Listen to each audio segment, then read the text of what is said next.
아침에 커피 한 잔을 사며 우리는 물가를 체감한다. 가격표는 조용히 바뀌지만 그 변화는 생활의 온도를 낮춘다. 같은 월급으로 장바구니는 가벼워지고 대출이자는 무겁게 얹힌다. 중앙은행의 회의실에서 오르는 숫자 하나가 가게의 숨을 조인다. 금리를 올리면 물가는 잡힐 수 있다. 그러나 동시에 금융은 흔들린다.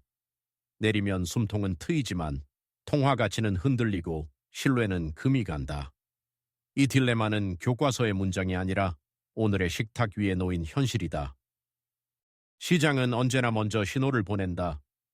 국채 금리는 미세하게 요동치고 환율은 불안한 방향으로 기울며 부동산 거래는 얼어붙는다.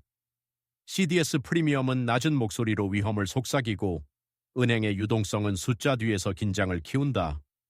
겉으로는 안정처럼 보이지만 내부에서는 균열이 자란다. 중앙은행은 물가를 잡아야 한다는 책무와 금융 시스템을 지켜야 한다는 의무 사이에서 선택의 비용을 계산한다. 문제는 타이밍이다. 너무 빠르면 경기의 혈관이 막히고 너무 늦으면 물가에 불이 번진다.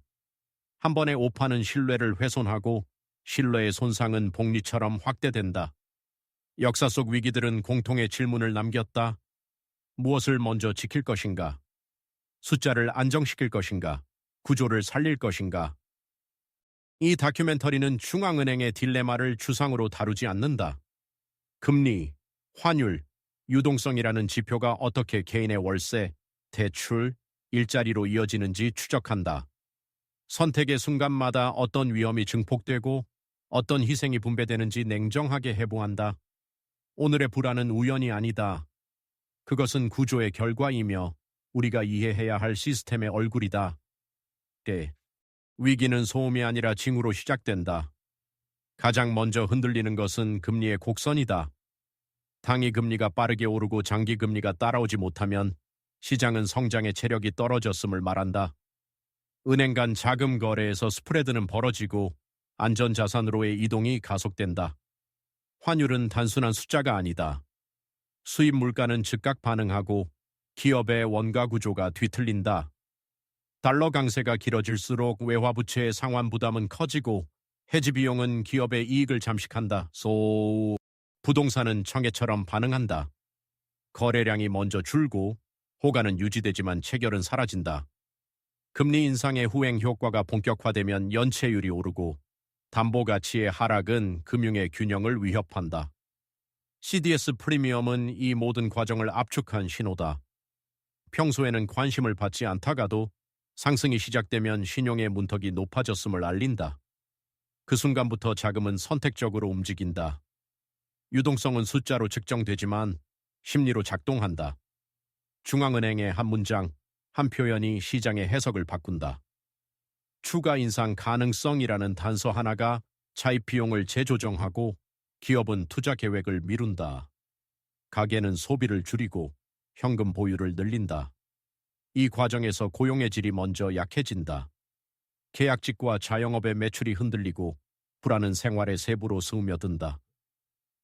이 징후들은 독립적이지 않다. 서로를 증폭시키며 임계점을 향해 수렴한다. 위기는 갑작스럽게 터지는 사건이 아니라 보이지 않게 축적된 선택의 결과다. 중앙은행이 마주한 딜레마는 바로 이 지점에서 현실이 된다. 경제 충격은 한 번에 오지 않는다. 그것은 단계적으로 전달된다. 첫 단계는 정책 금리다. 기준금리가 오르면 은행의 조달 비용이 상승하고 이는 대출 금리로 전가된다. 가계는 이자 부담을 줄이기 위해 소비를 늦추고 기업은 설비 투자와 고용을 보류한다. 이 지연은 몇 개월의 시차를 두고 실물 경제에 반영된다. 수요가 약해지면 물가는 둔화되지만 동시에 성장의 엔진도 감속한다. 두 번째 단계는 차상 가격이다. 금리는 미래의 현금 흐름을 할인하는 잣대다. 할인율이 높아질수록 주식과 부동산의 현재 가치는 낮아진다. 가격 하락은 담보 가치를 축소시키고 금융기관의 대출 여력을 제한한다. 이때 유동성은 빠르게 마른다. 은행은 보수적으로 변하고 기업은 차환의 어려움을 겪는다. 신용 경색은 금리 인상의 의도와 무관하게 금융 불안을 키운다. 세 번째 단계는 환율과 자본 이동이다. 금리차는 자본의 방향을 바꾼다. 고금리는 단기 자금을 끌어들이지만 변동성이 커지면 자본은 더 빠르게 빠져나간다. 환율 급등은 수입 물가를 자극하고 물가 안정의 성과를 갉아먹는다. 중앙은행은 다시 선택 앞에 선다. 물가를 잡기 위해 더 조일 것인가? 금융을 지키기 위해 완화할 것인가? 이 메커니즘의 핵심은 상호작용이다. 하나의 정책은 여러 경로로 증폭되며 의도하지 않은 결과를 낳는다. 중앙은행의 딜레마는 바로 이 복합적 전달 경로에서 시작된다. 역사는 중앙은행의 선택이 어떤 결과를 낳았는지 분명하게 보여준다. 1997년 IMF 외환위기 당시 급격한 금리 인상은 통화 가치를 방어하는 데 기여했지만 동시에 기업 도산과 실업을 폭발적으로 늘렸다. 환율은 안정됐지만 금융과 실물의 상처는 깊었다.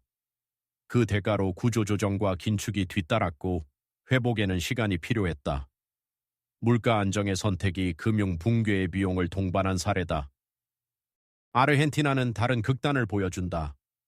정치적 압력 속에서 통화 완화가 반복되자 신뢰는 붕괴했고 환율과 물가는 통제 불능에 빠졌다. 금리를 올려도 자본은 돌아오지 않았고 통화는 일상에서 거부됐다. 물가 안정에 실패한 중앙은행의 선택은 금융 시스템을 넘어 사회적 계약을 흔들었다. 그리스는 통화 주권의 부재라는 제약 속에서 긴축을 선택했다. 재정과 금융의 균형을 맞추기 위한 고통은 실업과 성장 붕괴로 이어졌다. CDS 프리미엄은 위험을 반영했고 자금 조달은 막혔다. 안정은 회계적으로 달성됐지만 사회적 비용은 컸다. 터키는 고금리와 저금리 사이를 오가며 신뢰의 일관성을 잃었다. 정책의 방향성이 흔들릴 때 환율은 즉각 반응했고 물가는 고착됐다. 베네수엘라는 통화 발행으로 문제를 덮으려 했다. 결과는 하이퍼인플레이션이었다. 금융은 붕괴됐고 개인의 저축은 순식간에 증발했다. 이 사례들은 하나의 결론으로 수렴한다. 중앙은행의 딜레마는 선택의 문제가 아니라 신뢰와 일관성의 문제라는 사실이다. 이제 시선을 한국으로 돌린다. 한국 경제는 개방도가 높고 금융의 연결성이 강하다. 금리 변화는 즉시 환율과 자본 흐름에 반영된다. 기준금리가 오르면 원화는 방어되지만 가계부채의 부담이 급격히 커진다. 변동금리 비중이 높은 구조에서 이자 비용의 증가는 소비 위축으로 직결된다.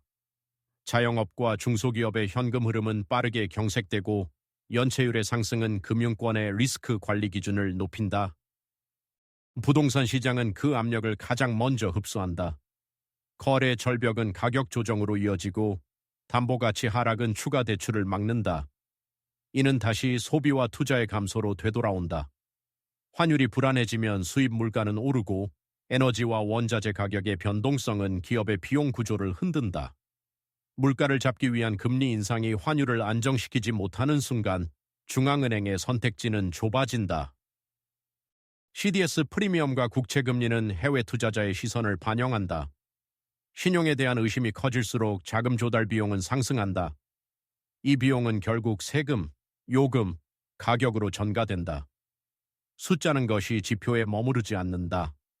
월세 인상, 카드값 연체, 고용의 불안으로 개인의 삶에 스며든다.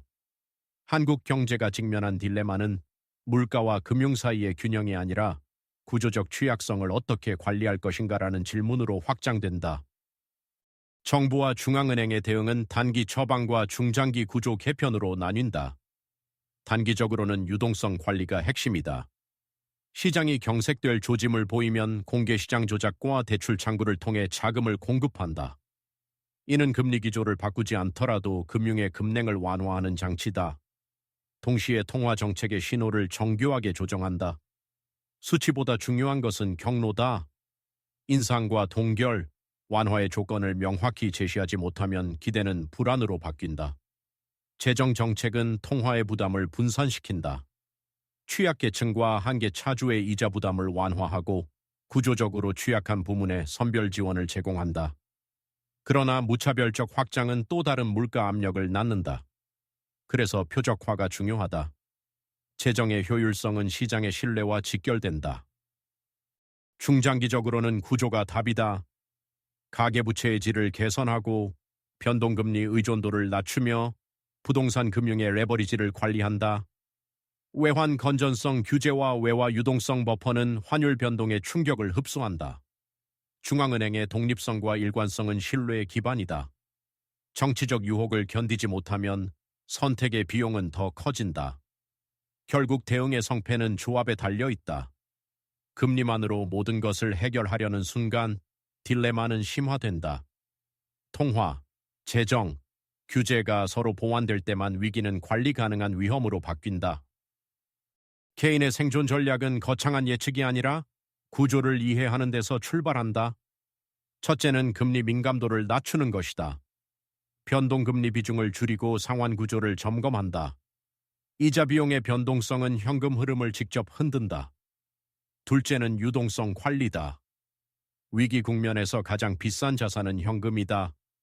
소비를 줄이기보다 선택의 폭을 넓히는 완충 장치를 확보한다. 비상자금은 수익률이 아니라 지속성을 위한 보험이다. 셋째는 환율 노출을 인식하는 것이다. 수입 의존도가 높은 지출과 외화 부채는 환율 변동에 영향을 받는다. 가격 인상은 서서히, 그러나 확실하게 전가된다. 넷째는 자산의 상관관계를 점검한다.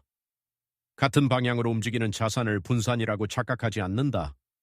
금리 상승기에는 현금 흐름의 안정성이, 변동성 확대기에는 손실의 한계 관리가 중요하다. 다섯째는 정보의 질이다. 헤드라인보다 지표의 맥락을 본다. 금리의 절대치보다 경로, 환율의 수준보다 속도, 물가의 평균보다 체감의 분포를 읽는다. 마지막으로 기대를 관리한다. 중앙은행은 모든 위험을 제거하지 않는다. 선택의 비용은 개인에게도 분배된다. 이해는 공포를 줄이고 준비는 선택지를 늘린다. 위기에서 살아남는 전략은 빠른 대응이 아니라 일관된 원칙이다. 마무리는 해답이 아니라 질문으로 남는다. 중앙은행의 딜레마는 사라지지 않는다. 물가 안정과 금융 안정은 동시에 완벽할 수 없기 때문이다. 어느 한쪽을 선택할 때 다른 한쪽의 비용은 누군가의 삶으로 이전된다. 금리 한 번의 결정은 통계표에서 끝나지 않고 임대료, 학자금, 폐업 신고서로 이어진다. 그래서 이 문제는 기술이 아니라 정치와 윤리의 영역으로 확장된다. 중앙은행의 신뢰는 결과보다 과정에서 만들어진다. 일관된 기준, 예측 가능한 경로, 그리고 실패를 인정하는 투명성. 이것이 흔들릴 때 시장은 숫자가 아닌 공포로 반응한다.